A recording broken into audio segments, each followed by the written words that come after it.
ભાભર તાલુકા વિસ્તારમાંથી એક મોટી ટ્રકમાં પરપ્રાંતીય દારૂ સંતાડેલો હોવાની બાતમીના આધારે એલસીબી પોલીસે ઝડપી પાડ્યું છે।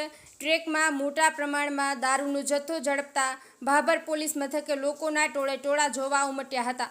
બનાસકાંઠા એલસીબીની ટીમ ભાભરમાં પેટ્રોલિંગમાં હતી તે દરમિયાન પંજાબથી ગુજરાતમાં દારૂ ઘુસાડવામાં આવી રહ્યો છે, જેને લઈને થરાદ મીઠા હાઈવે પર થરાદ તરફથી આવતી GJ04 GA 5787 નંબરની ટ્રકને ભાભર તાલુકાના અસાણા ગામના પાટિયા નજીક ઊભી રખાવી તપાસ કરતા ડ્રાઈવરને કડકાઈથી પૂછતા તેમજ ટ્રકમાં તપાસ કરતા ઉપર મરઘાના ચણના કટ્ટા તેમજ કટ્ટાની નીચે પરપ્રાંતીય દારૂની પેટીઓ ભરેલી હતી। તે દરમિયાન બનાસકાંઠાની એલસીબીની ટીમ દ્વારા ટ્રક તેમજ ટ્રકના ડ્રાઈવર વરધારામ જગમલરામ જાટ રહેવાસી હાથીતલા તાલુકો જિલ્લો બાડમેર રાજસ્થાન વાળાને ભાભર પોલીસ મથકે લાવીને કાર્યવાહી હાથ ધરવામાં આવી હતી।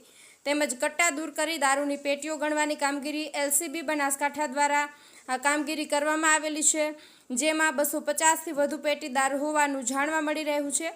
કેટલા રૂપિયાનો દારૂ છે તેમજ દારૂની પેટીના કેટલી છે તેની મોડી રાત સુધી ગણતરી કરવામાં આવી હતી। અહેવાલ મહેશ સિંહ રાઠોડ, બનાસકાંઠા।